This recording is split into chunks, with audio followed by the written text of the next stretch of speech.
हैरान थे, परेशान थे।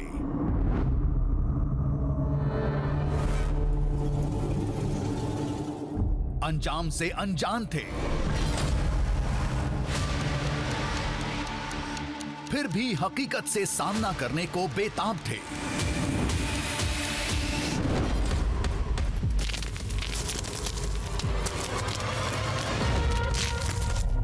क्या ये वही आवाज थी? वही हलचल थी जो लोगों ने बताई थी? किस हिस्से से आवाज आई है? काफी तेज आवाज है। आवाज कहां से आई? कभी कभी ऐसा आवाज़ होता है कि जैसा कि पत्थर गिर रहा है, आवाज़ ऐसा आता है। कभी दिन में कभी रात में जैसा वो तेज का आवाज आता है, उस टाइम वो ऊपर से पत्थर गिरता है। ये आवाज कहां से आई? किस हिस्से से आवाज आई है? ये काफी तेज आवाज है। आवाज कहां से आई?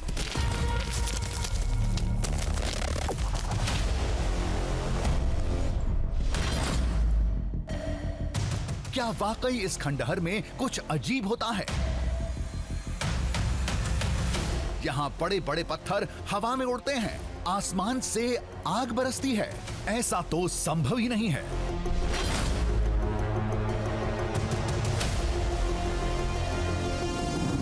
दावे को गलत साबित करने हम खंडहर पहुंचे, लेकिन इस रहस्यमय आवाज ने सारा खेल पलट दिया। आवाज कहां से आई? किस हिस्से से आवाज आई है? जैसे लगा कि एक साथ बहुत कुछ आकर जमीन पर गिरा हो।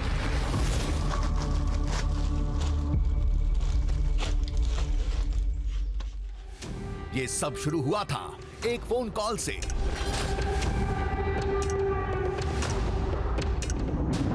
ये फोन किया था कर्नाटक में उत्तर कन्नड़ जिला के छोटे से कस्बे कारवार में रहने वाले लोगों ने। उन लोगों ने एक खंडहर की जानकारी दी, कुछ चौंका देने वाली बातें बताईं।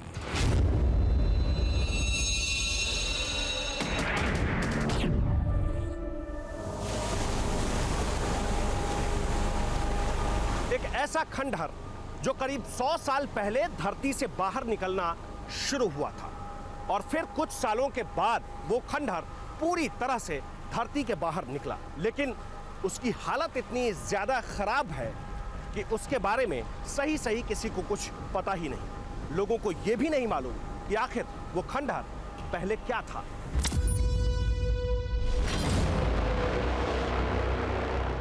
वहां के लोगों ने हमें फोन करके बताया कि उन्हें कभी कभी ऐसा लगता है कि उस खंडहर वाले इलाके में पत्थरों की बारिश होती है। ऐसा लगता है जैसे हवा में उड़ते हुए पत्थर आते हैं और वहां जमीन से टकराते हैं। ऐसा कभी भी होता है, कभी दिन के वक्त में, कभी रात के वक्त में। यही कारण है कि लोगों ने अब उस इलाके में जाना छोड़ दिया है। लोग उस स्थान से, उस जगह से अब दूर हो चुके हैं। बस उन्होंने हमें इसलिए बुलाया है कि इस रहस्य को हम सुलझा सकें।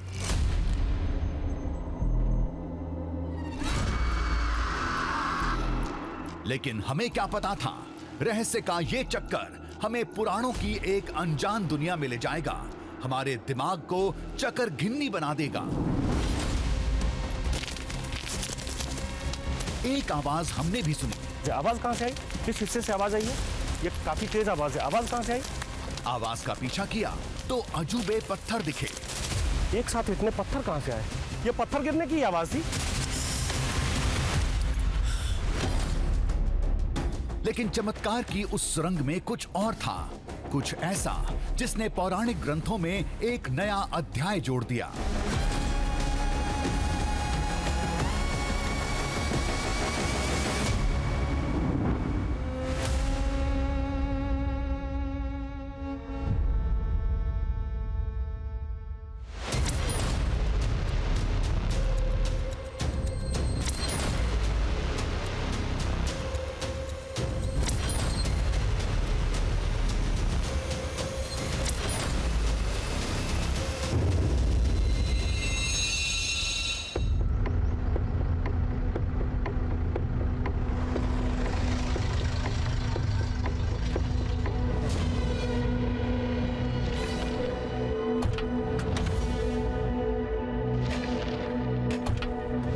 बुलावा मिलते ही हम उत्तर कन्नड़ के कारवार इलाके में पहुंचे थे।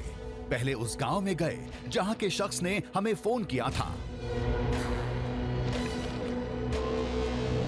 मसला यह था कि गांव से कुछ दूर जमीन से एक खंडहर निकला था जिसके इतिहास भूगोल की जानकारी किसी को नहीं थी। वो खंडहर करीब 100 साल पहले जमीन से निकलना शुरू हुआ था, अब पूरी तरह बाहर आ चुका है।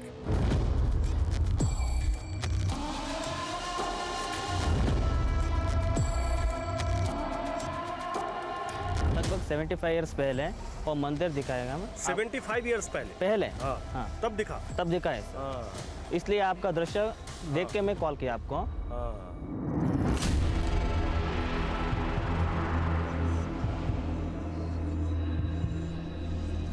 वो खंडहर मंदिर था, महल था या किसी राजा का किला था, कोई कुछ नहीं जानता था। यहाँ तक कि गांव के बुजुर्ग भी इससे अनजान थे। मंदिर के बारे में किसी को भी कुछ नहीं पता है सर। किसी को कुछ नहीं पता। कुछ नहीं पता है। हाँ। उसके हिस्ट्री के बारे में किसी को पता है? किसी को भी नहीं पता है सर। मंदिर के बारे में कोई जानकारी है किसी के पास? किसी को भी जानकारी नहीं है। किसी को नहीं? किसी को नहीं है सर। गांव के जो बुजुर्ग हैं उनको भी नहीं? उनको भी नहीं है। कोई नहीं जानता? कोई नहीं जानता सर।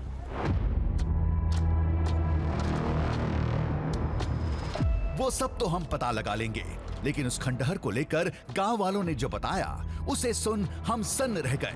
ग्रामीणों ने बेहद अजीब बात बतलाई। कभी दिन में कभी रात में जैसा वो तेज का आवाज़ आता है, जैसा आवाज़ आता है उस टाइम वो ऊपर से पत्थर गिरता है। वो रोज़ रोज़ होता नहीं है, वो पिछले साल में एक दिन हुआ था ऐसा।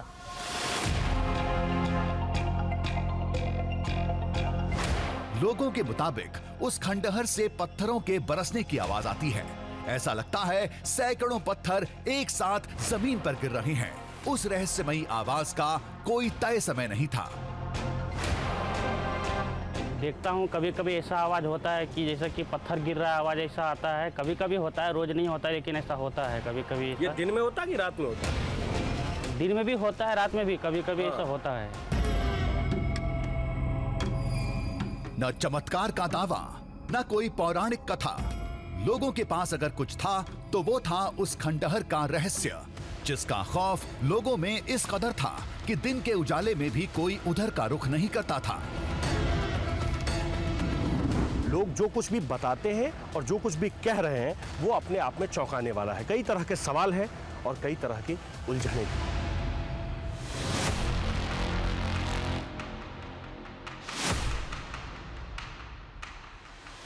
कुछ महीने पहले नागपुर से एनजीओ की एक टीम यहां आई थी।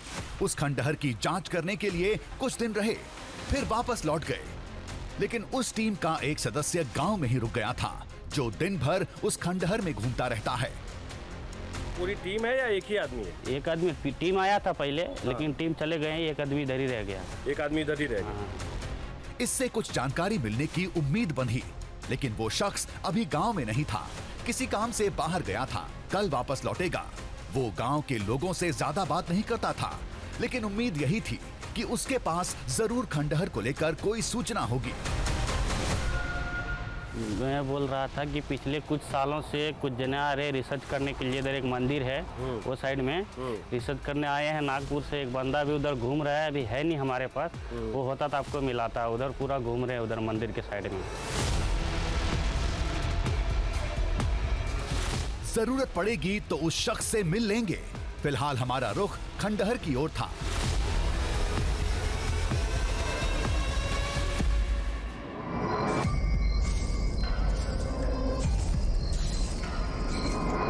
लोगों की बातों पर हमें भी विश्वास नहीं था। पत्थर हवा में कैसे उड़ सकते हैं? आसमान से आग कैसे बरस सकती है? हमें तो कुछ और ही शक था।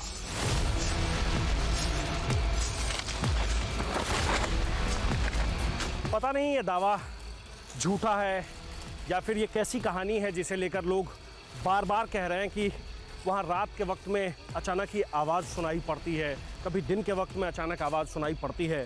पहली बार में सुनकर यकीन तो नहीं होता है। ऐसा भी हो सकता है कि लोगों को लगता हो कि अगर ये टीवी पर चले तो जगह बहुत मशहूर हो जाएगी।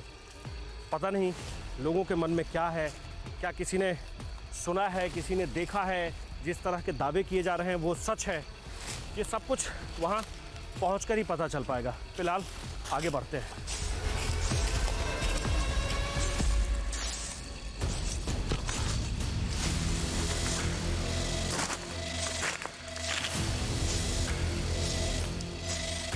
न कोई पौराणिक कथा, न कोई दावा, केवल एक रहस्य और खंडहर का पता। ऐसा हमारा पहला अनुभव था। हम तो ये भी नहीं जानते कि वो खंडहर मंदिर है या महल, किला है या कोई पौराणिक नगर।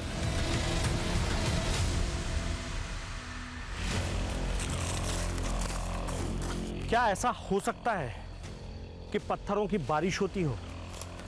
और अगर ऐसा होता है तो वो कैसे संभव है? आसपास कोई पहाड़ नहीं है, जंगल के बीच का हिस्सा है, पास से एक छोटी सी नदी बहती है, तो फिर ये पत्थर वहाँ कहाँ से आते हैं?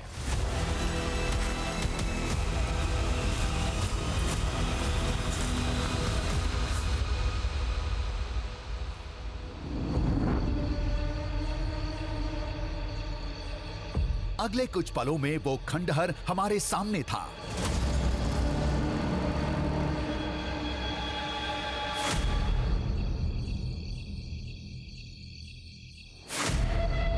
सामने का नजारा अद्भुत था।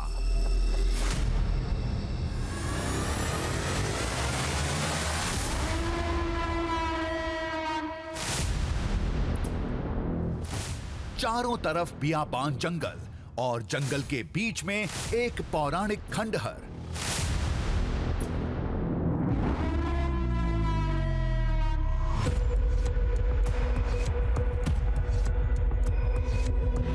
फिलहाल जो हमें दिख रहा था, यह किसी शिव मंदिर का अवशेष था।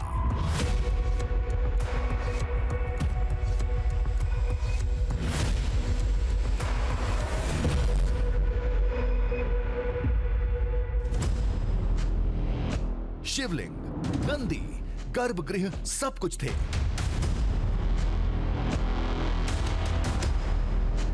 पीछे से वो पूरा हिस्सा आपको टूटा हुआ दिखेगा। आगे से सिर्फ ये जो दरवाज़ा है वो बचा हुआ है, बाकी हिस्से ढह गए हैं।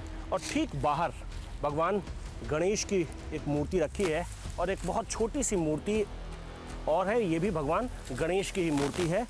ये जितनी मूर्तियां हैं ये सब भी ज़मीन से ही निकली है अपने आप।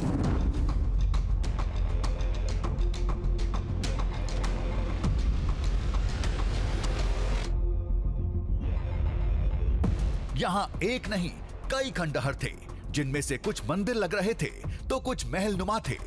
जगह थोड़ी अजीब थी।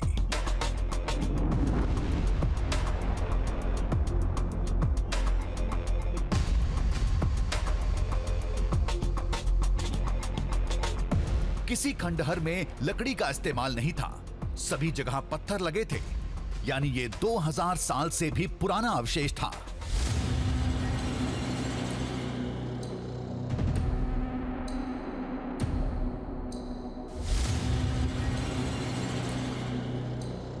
ये मंदिर है, ये मंदिर के बिल्कुल आगे का हिस्सा है, ये फ्रंट साइड है और ये किसी समय में गर्भगृह रहा होगा, ऐसा लोग मानते हैं। कहते हैं कि यहीं गर्भगृह रहा होगा, यहीं भगवान शिव स्थापित रहे होंगे, यहीं ब्रह्मा स्थापित रहे होंगे। लेकिन अब ये आगे से बिल्कुल टूट गया है और धीरे धीरे ये जो आप मंदिर का हिस्सा देख रहे हैं ये नीचे की तरफ ही चलता चला जा रहा है, टूटता जा रहा है।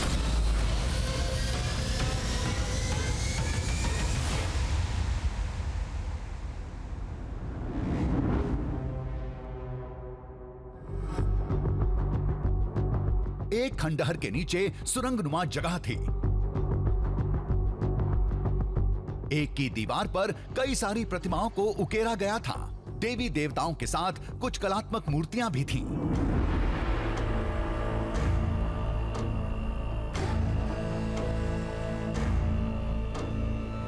इस जगह को लेकर ना तो किसी के पास कोई जानकारी है और ना ही किसी को इसका इतिहास मालूम है। बस लोग यही कह रहे हैं कि यह मंदिर धीरे धीरे बाहर निकलता जा रहा है और अब ये पूरा एक हिस्सा दिखने लगा है मंदिर का और पूरा मंदिर अब लोगों को नजर आता है।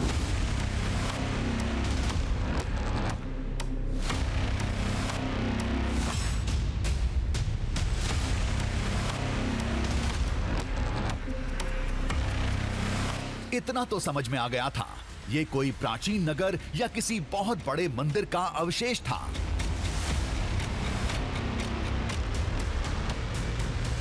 प्राचीन काल में ये जरूर कोई सिद्ध जगह रही होगी।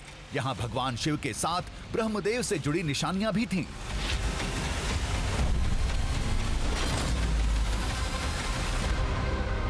सबसे कोने में, सबसे किनारे जो मूर्ति बनी हुई है वो मूर्ति ब्रह्मा जी की मूर्ति है। और ब्रह्मा जी के जो बाकी दो सर हैं वो टूटे हुए दिख रहे हैं। ऐसा लग रहा है कि दोनों तरफ से वो टूट गया है, लेकिन हाथ में कमल का फूल है और दोनों तरफ आपको कमल के फूल दिखेंगे, जो बहुत ही पुराने स्टाइल में बना हुआ है। क्योंकि मूर्ति बहुत पुरानी है, किसी को सही इसके बारे में अंदाज़ा नहीं है। और ये मूर्ति भी कहीं ना कहीं से ये खंडित है, नीचे वाले हिस्से से खंडित है, आगे वाले हिस्से से भी ये खंडित है।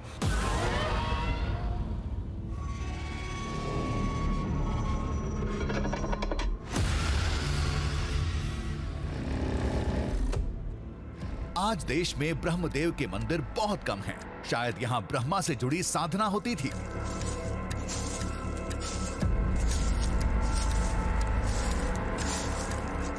इस खंडहर का दायरा बहुत बड़ा था। आसपास के खेतों में भी मूर्तियों के अवशेष बिखरे थे। कुछ तो कहानी रही होगी, पता तो लगाना ही होगा।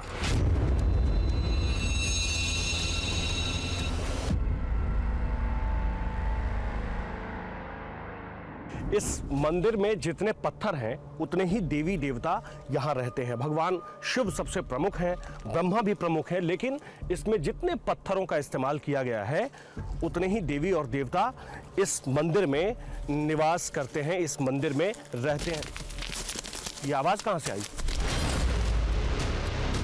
ये आवाज कैसी थी? कहां से आ रही थी? ये काफी तेज आवाज है। आवाज कहाँ से आई? किस हिस्से से आवाज आई है?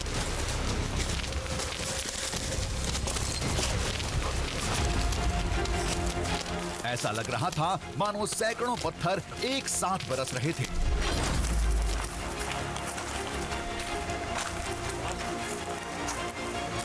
क्या लोग इसी की बात कर रहे थे? लेकिन ये ध्वनि आखिर थी किसकी?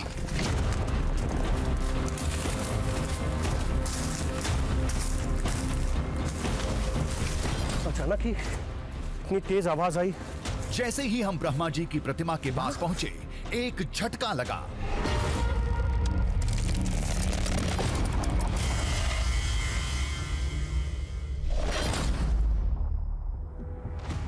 वहां कई सारे पत्थर बिखरे पड़े थे, ढेर सारे, छोटे बड़े हर साइज के। एक साथ इतने पत्थर कहां से आए? ये पत्थर गिरने की आवाज थी या कोई और आवाज थी? आसपास में ऐसा कुछ भी नहीं लग रहा है कि कोई और आवाज रही होगी। आसपास देखा, सब कुछ पहले जैसा था, सिवाय ब्रह्मा जी की प्रतिमा के पास। एक साथ इतने पत्थर कहां से आए? ये पत्थर गिरने की आवाज थी या कोई और आवाज थी? कुछ देर पहले हमने इसी जगह पर लंबा वक्त बिताया था। यहाँ की जमीन पर घास पात के सिवाय कुछ नहीं था। ये आवाज कहां से आई? किस हिस्से से आवाज आई है? पहले पत्थरों के बरसने की आवाज सुनाई दी। ये आवाज कहां से आई? किस हिस्से से आवाज आई है? ये काफी तेज आवाज है। आवाज कहां से आई? फिर ये सब देखने को मिला। इससे भी बड़ा झटका अभी आगे लगने वाला था।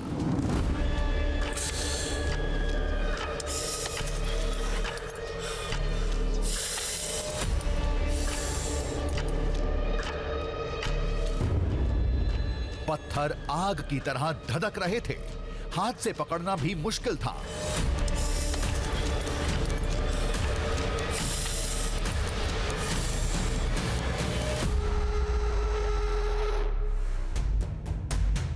आखिर ये सब क्या था? सवालों के हथौड़े सिर में बज रहे थे। ये पत्थर आए कहां से? आए तो आए, ये आग की तरह जल क्यों रहे थे?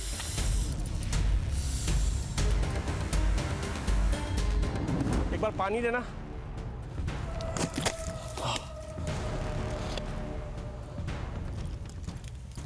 ये देखिए, इस पत्थर के ऊपर जैसे ही हम पानी छिड़क रहे हैं वैसे ही ये पानी सूख जा रहा है।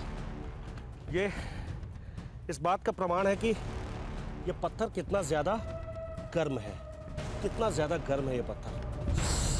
पहले की तरह ही हो जाएगा, इतना ज़्यादा गर्म है, ये पूरा सूख गया है।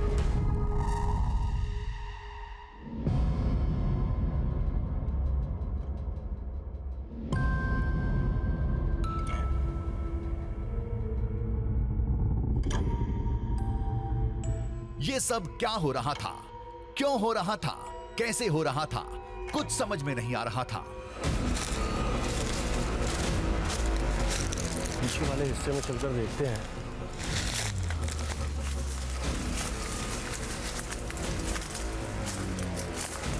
इधर देखते हैं।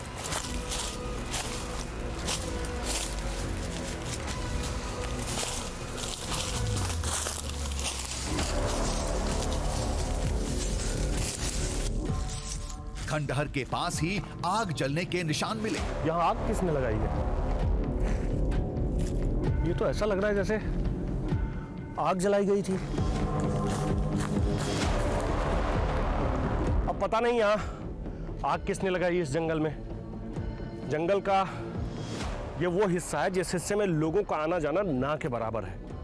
मंदिर यहाँ भले ही ये एक पुराना मंदिर है, लेकिन लोग यहाँ अभी भी नहीं आते जाते हैं। फिर सवाल ये कि आग किसने लगाई? और भी जगह तो नहीं है।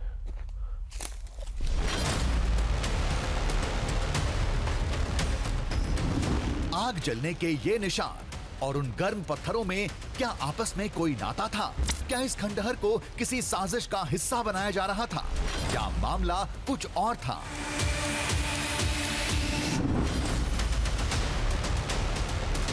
ये हमारा शक था, लेकिन तस्वीर इससे थोड़ी अलग थी। पत्थर बेहद गर्म थे, हाथ से उठाना मुश्किल था।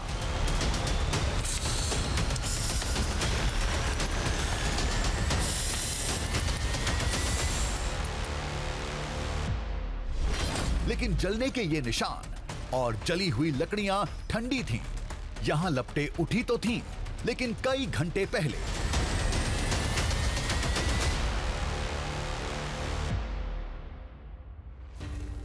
हालांकि सब बुझ चुका है, लेकिन सवाल यह है कि यह आग किसने लगाई थी? ये बहुत पुराना भी नहीं है। ये ऐसा लग रहा है जैसे कुछ देर पहले, कुछ घंटे पहले यहां आग लगाई गई थी। ये आग किसने लगाई होगी?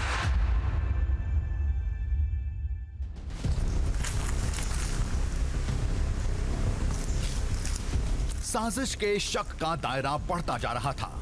सुराग की तलाश में हम खंडहर की खाक छान रहे थे।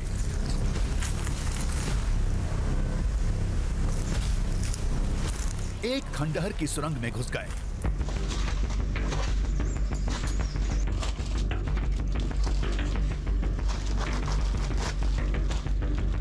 सोचा था यहां कुछ मिल जाएगा, लेकिन यहां भी खाली हाथ रहे।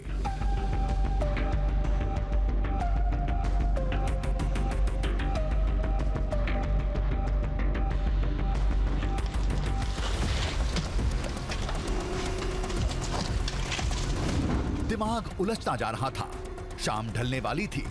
फिलहाल हम गांव वापस जा रहे थे।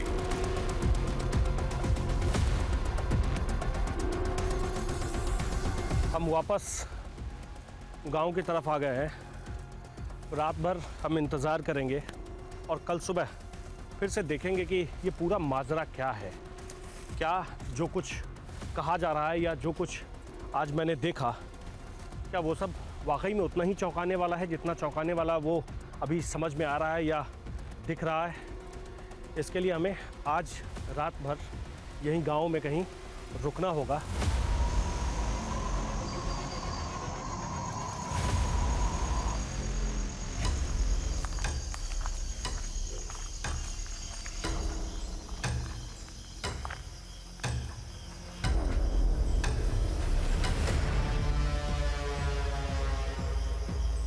गांव के एक घर में आसरा मिला, जहां शरीर तो आराम कर रहा था, लेकिन दिमाग अशांत था।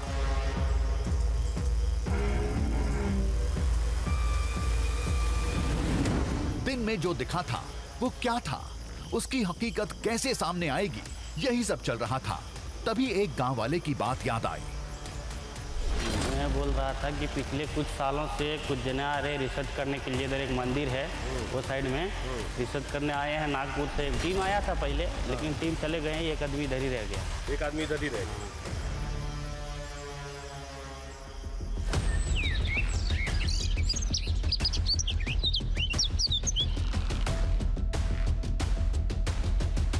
सुबह होते ही हम नागपुर के उस शोधकर्ता के घर पहुंचे जो लंबे समय से उस मंदिर पर रिसर्च कर रहे थे। हमने जल्दी से पूरी घटना बताई। वो बस मुस्कुराते हुए हमें देखते रहे। हम चुप हुए, फिर इस शख्स ने बताना शुरू किया। उसके एक एक शब्द के साथ हमारे चेहरे के भाव बदलते चले गए। उस खंडहर से जुड़ी कहानी ही कुछ ऐसी थी। वो शिवा का मंदिर है ना सर? हाँ, शिवा का मंदिर। वहीं पर एक कहानी मेरे को पता है सर। एक कहानी आपको भी पता है? मेरे को पता है लोग सर। तो यहाँ कई तरह की कहानी उसके बारे में बताते वो हैं। अलग अलग एक एक बोलता है रहता है सर। हाँ। मेरे को एक पता है सर, वो आपको सुनता है सर।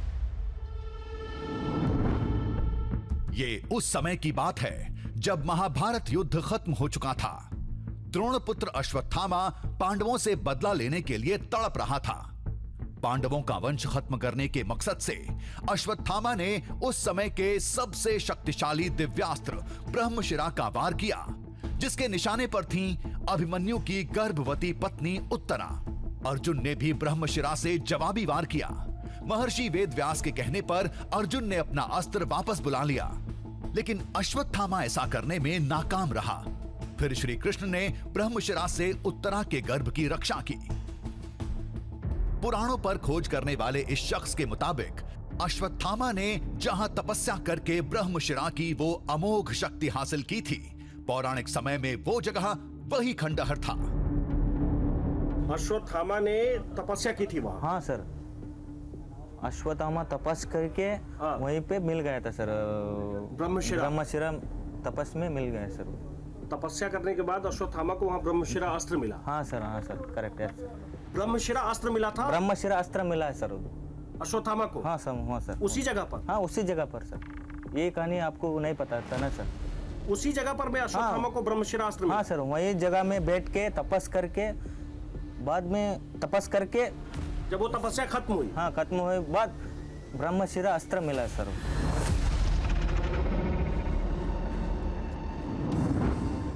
महाभारत के सौप्तिक पर्व के अध्याय 14 में इस घटना का जिक्र मिलता है, जब द्रोणपुत्र अश्वत्थामा ने अपनी दिव्य शक्ति से एक तिनके पर ब्रह्मशिरा का आह्वान किया था। श्लोक कुछ ऐसा है, ततः कुशाग्रम गृहीत्वा तु मंत्रयुक्तम महाबलः ब्रह्मशिरोस्त्रम संदधे द्रोणपुत्रो महारथः। जिस ब्रह्मशिरा अस्त्र की बात की जा रही है, असल में उस ब्रह्मशिरा अस्त्र को ब्रह्मा जी ने ही बनाया था, जिसकी ताकत ब्रह्मास्त्र से 4 गुना ज्यादा थी। और ऐसा कहा जाता है कि ब्रह्मशिरा अस्त्र के नोक पर जो 4 शीश लगे हुए थे वो ब्रह्मा जी के ही शीश थे। और ऐसा भी कहते हैं कि जैसा कि इन्होंने बताया कि जब अश्वत्थामा ने इस ईश्वरा महादेव मंदिर के पास अपनी तपस्या शुरू की और जब उनकी तपस्या खत्म हुई, उसके बाद ब्रह्मशिरा अस्त्र उन्हें इसी स्थान पर मिला था, इसी जगह पर मिला था, जैसा कि आपने बताया।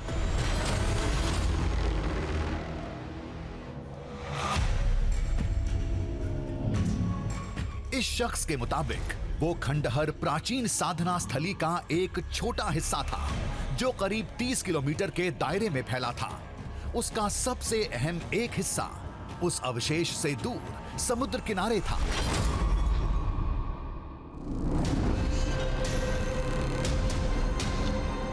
हमारा अगला पड़ाव वही अहम हिस्सा था। समय के अभाव में उस शोधकर्ता ने अभी वहां कोई पड़ताल नहीं की थी।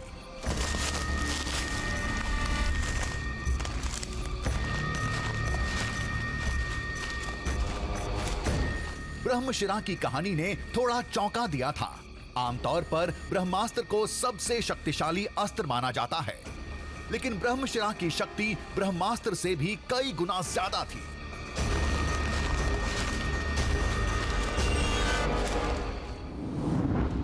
ब्रह्मास्त्र पर एक ब्रह्ममुख होता था, लेकिन ब्रह्मशिरा पर 4 मुख होते थे।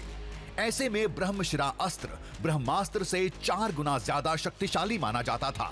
ये केवल भीष्म, द्रोणाचार्य, अर्जुन, कर्ण और अश्वत्थामा के पास था। इसके एक बार से तबाही आ जाती थी। बड़े बड़े पत्थर बरसते थे, आसमान में आग के गोले बन जाते थे।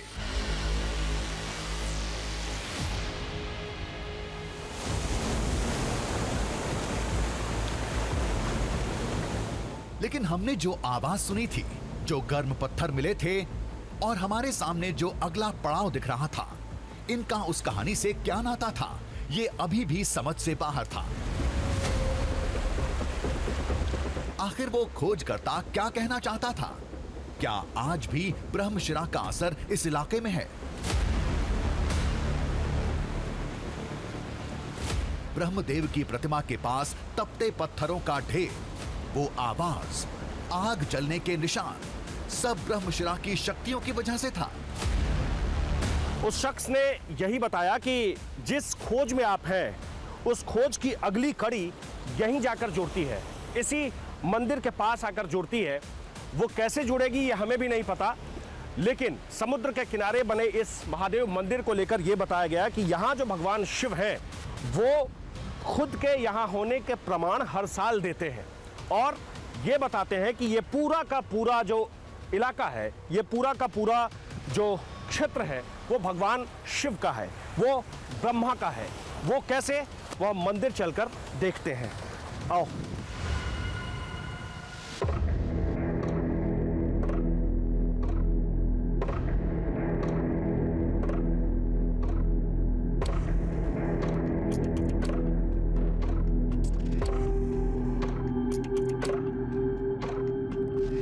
ये भी पहले खंडहर था, लोगों ने इसे संवार दिया। महादेव के इस धाम की अपनी अलग खासियत है।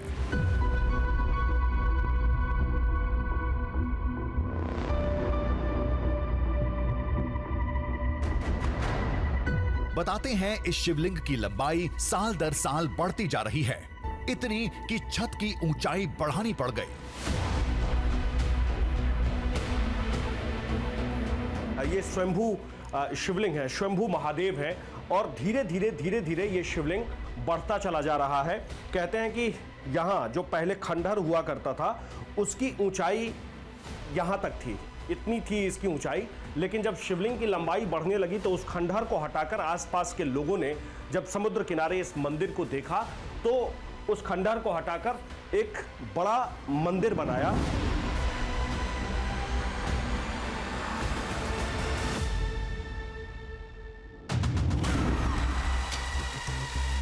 आखिर इस ठिकाने का उस कहानी से, उस खंडहर से क्या नाता हो सकता है?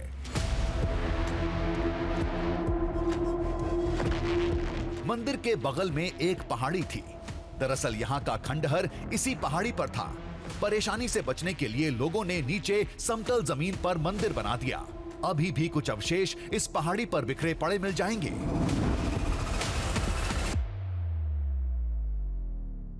वो जो एक खंडहर सा आपको दिखता है, जो मंदिर है ईश्वरा महादेव, वैसे न जाने कितने सारे मंदिर इस पहाड़ के ऊपर हैं जो अब दिखने बंद हो गए हैं, लेकिन उसकी कुछ कुछ निशानियां आज की तारीख में भी दिखती है। सवाल यह है कि क्या वो मूर्तियां, वो निशानियां अभी भी दिख सकती है इस पहाड़ के ऊपर?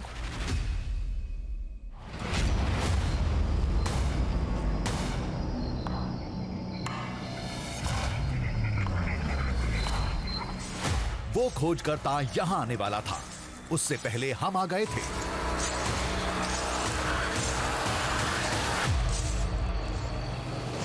हालांकि उस खोजकर्ता की नागपुर वाली टीम को यहां कुछ नहीं मिला था। हम भी खाली हाथ थे, तभी कुछ दिखा। ये क्या है?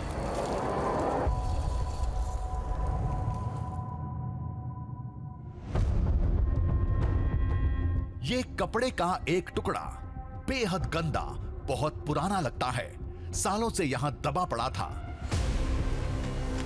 ये क्या लिखा है? ये तो इतना पुराना दिख रहा है। एक बार देख रहा जरा, एक बार देख रहा जरा। ये क्या लिखा हुआ है?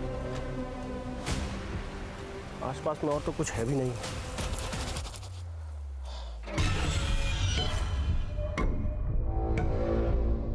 इस पर कुछ लिखा था, लेकिन क्या?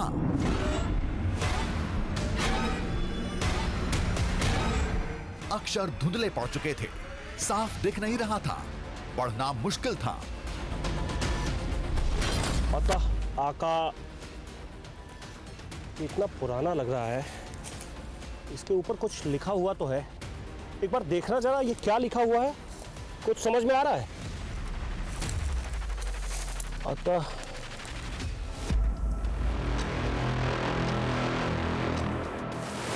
कपड़ा पौराणिक समय का नहीं था, नया भी नहीं था, लेकिन हमें इस पर लिखे शब्दों को पढ़ने की उत्सुकता थी। अतः आका अग्नि, और तो नहीं है कुछ। हमने आसपास देखा, शायद कुछ और मिल जाए, लेकिन इस कपड़े के सिवाय यहां कुछ नहीं था। कुछ और है भी नहीं।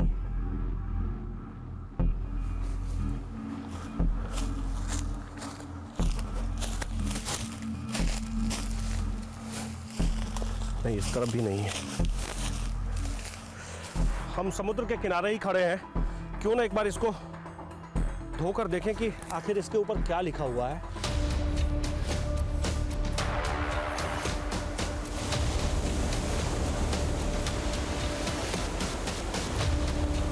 एक बार इसे धुल कर देखते हैं कि क्या लिखा है, क्या कुछ समझ में आता है या नहीं। समुद्र में उस कपड़े को धोया, अब सब साफ दिख रहा था, पढ़ना आसान था। जो मैं पढ़ पा रहा हूं वो लिखा है अतः आकाशात अग्नि वर्षिता, मतलब कि आसमान से अग्नि की वर्षा हुई।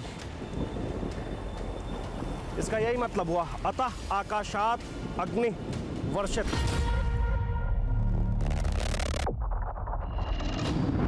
कपड़े पर लिखा था अतः आकाशत अग्नि वर्षितः। इसका मतलब यह है कि तो आसमान से आग बरसने लगी।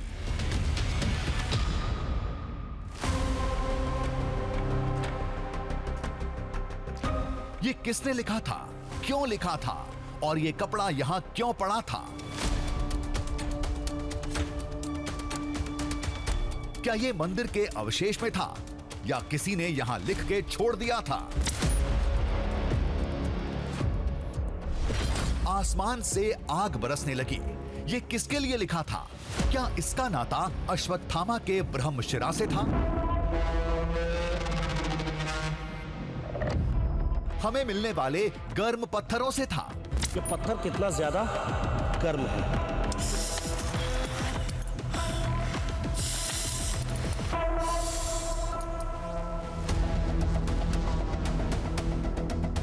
हवा में उड़ने वाले पत्थरों की कहानी इस मोड़ पर खत्म होगी, इसका हमें थोड़ा भी अंदाजा नहीं था।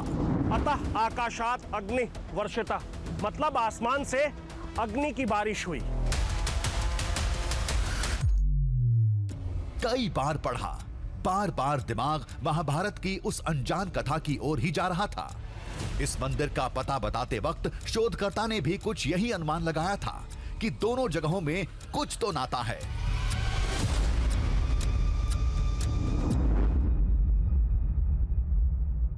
ये जगह से और एक समुद्र किनारे के पास एक शिव का मंदिर है सर। समुद्र के किनारे किनारे के पास एक मंदिर है सर। हाँ। वो टेम्पल को, ये टेम्पल को कोई को कुछ तो कनेक्शन है सर। वो इस मेरे को पता नहीं सर, चूर पता नहीं।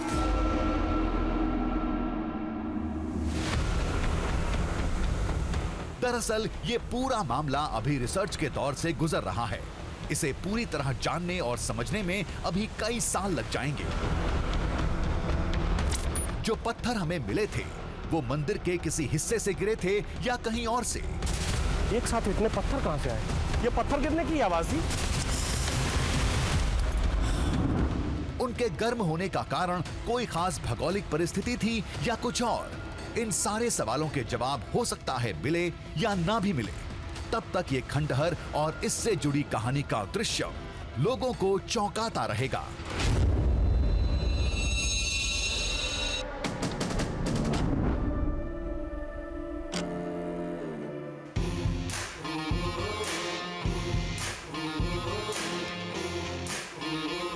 दरिया में झांकेंगे, पर्वत को नापेंगे, बांधेंगे धरती को अंबर की डोरों से, सूरज के चेहरे से पर्दा हटाना है, तूफान आंधी को भी अब चीर के जाना है, कुदरत की मुट्ठी से अब छीन लाएंगे हम, कुदरत की मुट्ठी से अब छीन लाएंगे हम। दृश्यम दृश्यम दृश्यम दृश्यम